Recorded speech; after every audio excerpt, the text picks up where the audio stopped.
Elizabeth, something just happened in court a few minutes ago, and I want your perspective if you've seen this. So Judge Arun Subramanian said to Mark Agnifilo, one of Sean Combs' defense counsel's defense attorneys, Mr. Agnifilo, your client was looking at jurors and nodding vigorously. This can't continue, or I will give a limiting instruction you won't like, or other measures, including barring your client from the courtroom. Do you understand? And Agnifilo responds, yes. Did you see this?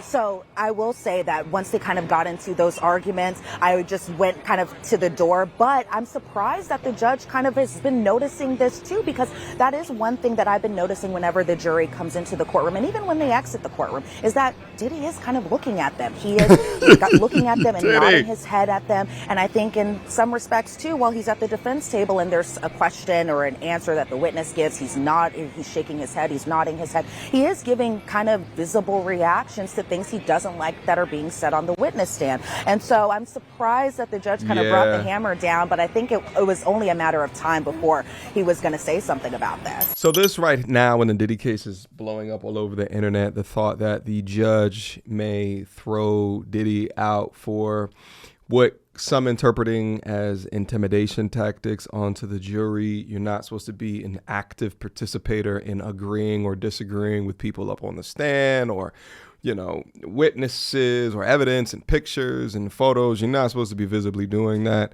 Now, while some people think that it is a intimidation tactic, there's others just saying, maybe he's just into it and he just wants them to know, but it's still something that you can't do. Knowing the type of man Diddy is, and again, it is not proven yet that it is racketeering. I am more so inclined to believe that it is in fact more on the lines of intimidation, but it's not like we're in there to see the way that he's looking in order to understand. There's nothing more than I would have wished for this to be public, right? So we can form our own conclusions based off of what we are seeing. Even just think about the degree of meme factor of the Johnny Depp case, Amber Heard case. She's over here talking about, oh, the bumblebee, my dog stepped on a like TV gold, meme fuel for years. All right. But Diddy, chill out. Stop trying to talk to the jurors. All right. Have another question from you, Elizabeth. This is from RSS. Reporters and press have noted strange interactions. Reporters and press have noted strange interactions outside of the trial. Has Elizabeth faced any such strange encounters? And then it gets cut off. I mean, I don't know if anybody's been watching Sidebar. Sometimes people yell things, but have you noticed anything like this? There's been a lot of weird shit. Shout out to Gene Deal, who recently got into a scuffle with another YouTuber. It was being reported that he punched the YouTuber out. Come to find out later, he just G-checked him. He just G-pushed him a little bit. I've seen content of like damn near half-naked women covered in paint, screaming up and down the street. Now, while there's some people out there that's trying to utilize the case as an opportunity to bolster their content creation, YouTube career, and I'm not mad at them whatsoever, there are other people that have some mental health issues that this case and the things that is alleged with Diddy, it's particularly sensitive topic for them, and it unleashes their undiagnosed or diagnosed mental health issues, and they're all in the street just doing weird shit. Yeah, they do. Yeah, there's been a lot of just interest, and I think just the volume of people here who are here every single day. There are some interesting encounters that you have. For example, today, one of the people who sits in line overnight was allegedly hit in the head with a hammer by none other than the MTA lady. And so there are some people who just try to either cut the line to get into the courtroom. There have been kind of, I wouldn't say verbal spats, because then that would imply that it was super aggressive, but there's been kind of just a little bit of, I would say kind of a little bit of aggressiveness as far as excuse me, but part of my French, a little bit of aggressiveness. Someone got hit in the head with a hammer. That's attempted murder. Some people who either will cut in line, or some people who just want so much access to the trial that it kind of is upsetting people who have been standing in line for hours on end. Aside from this is a case that raises a lot of emotions. Yes. People have taken certain sides in it. I saw it personally when I was covering Johnny Depp, Amber Heard. Facts. It's one of the cases people are really, really invested in. Let me ask you this, Elizabeth. This happened at the beginning of the day. There was a whole back and forth about the press in court, about whether or not the press are following court orders. What was that all about? Can you provide a little bit more illumination on the press being, there was a constitutional issue in terms, what was going on there? Now, mind you, in this day and age, when he says press, he's not just talking about mainstream media or even internet shows like Law and Crime. They're also talking about the YouTubers that are down up in there trying to get the content, the TikTokers that are down up. By the way, this decentralized form of media, I absolutely love it. I absolutely love that you can just go on people's personal pages and see them reporting. I think this is the new wave. This is new media. Yeah. It had to do with the exhibits that Jane will be testifying to when she takes the stand next, which is very soon. So they had to do with the Jane exhibits. The press, for the most part, was concerned about not getting these exhibits because, again, for our viewers who don't know, we unfortunately are not going to be able to see the exhibits, such as photographs, such as text message exhibits, in the fashion that we normally do. Why? Because the government says there's so much redaction that needs to be done. So in these text messages, they kind of showed Jane's personal information as far as concerning her family members and as far as concerning what other could be girl got identifiable exposed. Information that could possibly help release her name out into the public, and they definitely don't want that, especially after what had happened to Mia. And so the government was saying that they can release the photos and the videos that don't depict Jane, and they can easily be released, possibly even the same day. But as far as her text and those photos that do show her face, do show identifiable features, those will take a little bit more or take a little bit longer of a time to just redact those. And so the media organization kind of legal representative was saying that the government should have redacted these exhibits before she had testified or before she testifies today. The media organization also saying that the press has a right and needs to see these exhibits, and delayed access is not effective access. And so what the judge ended up ruling is that he did end up siding with the government in this part, and that the media application to see these exhibits, even if it was just certain members of the press to see these exhibits, that application was denied. Okay. I get it. I completely understand. This is one of those cases. There is an extra sensitivity. I mean, you are having witnesses who are even testifying under pseudonyms. It's, even when we show the clip, the B-roll, the courtroom sketches, we're blocking out the face. You're blocking out the face of Mia, so it's a problem. Elizabeth Milner, thank you so much for the great reporting. I know you have to jump back inside. So really appreciate it. And I'll see you on Sidebar later today as we do a full court recap.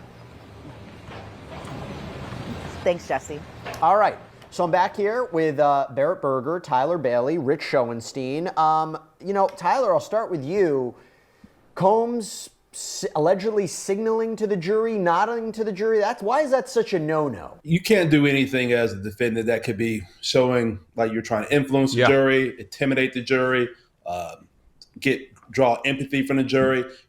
Defense lawyers, we always tell our clients to not be fazed, whether it's good testimony that's coming out or bad testimony that's coming out. We also hear that the judge said that he seems to be nodding his head pretty vigorously at witnesses when they're saying certain things. That could be interpreted different ways. It could be that he's in agreement, or that he's trying to possibly intimidate these witnesses, nodding his head as if, okay, we'll see about that. Because he's in jail, but he still has connections. He's a known figure. If he is this big, powerful person that the government is making him out to be, him intimidating witnesses could go a long way and influence future testimony that's going to be elicited in this trial. Listen, Law and Crime ain't shit. Of all of the ones to show why he's talking about this, is going to be the heart finger one. Come on, Law and Crime. Come on. Smiling like this. Come on.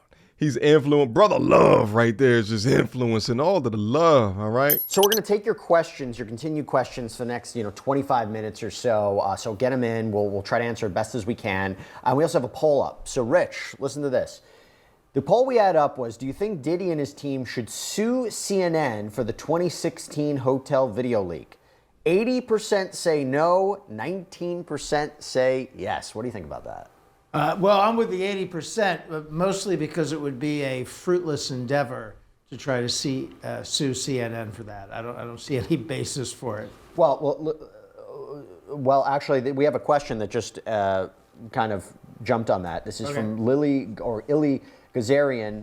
Can Diddy also sue the hotel for providing the video to CNN, assuming that's what happened, since they told him there's no copies? Can he sue the hotel or the staff? Well, that's an interesting question, right? So he bribes the hotel to buy the video. can he then sue the hotel because they kept a copy? I mean, he didn't. The answer is absolutely not, because bribery is illegal. But I guess you'd have to prove that it was bribery and it's not a even exchange of goods and services, right? So you'd have to prove that. But fun fact in regards to bribery is that both the person who gave the bribe and who took the bribe can be prosecuted. He didn't really pay the hotel for the video, right? He paid a guy at the hotel That split it with two others. Right, to surreptitiously get the video to him. So I don't know how he could sue the hotel. I guess he could sue the guy. They work.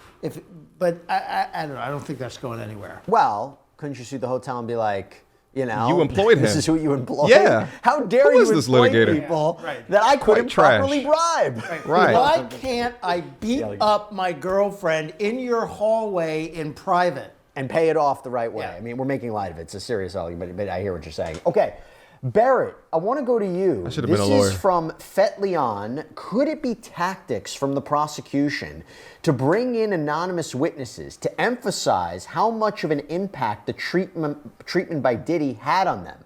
That's an interesting question, because the jury seems to be they're testifying under a pseudonym, right?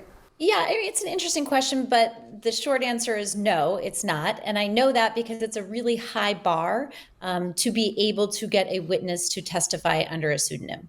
So in federal court, and actually in all courts in our country, there is a presumption that the courts will be open, that the public has a right to see what happens in a public trial. So anytime you want to take a measure to sort of limit the public's access to any portion of a trial, there's a pretty high bar for that. So if you want to close the courtroom for certain motions, you have to satisfy certain, legal thresholds. Same with getting a witness to testify under a pseudonym. It's not something that's granted easily, and it's not something that's granted often. So no, I don't think it is something that the prosecutors are doing at a whim. My guess is if they have been able to convince the judge that this is appropriate, then there is evidence that there is some sort of a real threat. All right, guys, let me know. Drop in your comments and thoughts down in the comment box down below. Do you think that Diddy was trying to intimidate the court? And also, I think that was a good question that they brought up towards the end, that should Diddy pursue anything legal against the hotel? If his team can prove that it wasn't a bribe and in fact it was a contract that they broke, hey, they could have a case there. I want to see what you guys think in the comment box down below. Let's continue to have conversations like this to unpack the madness of today. Until next time, you two. Peace. She belongs to the street. Girl, don't hold my hand. You a mattress actress on the OnlyFans. Get your money, girl, but damn, how is that your only plan? What you gonna do when you get too old to strip and dance? Get up out your echo chamber screaming period and yes. You a low down dirty woman if you try to get knocked up by a high value man.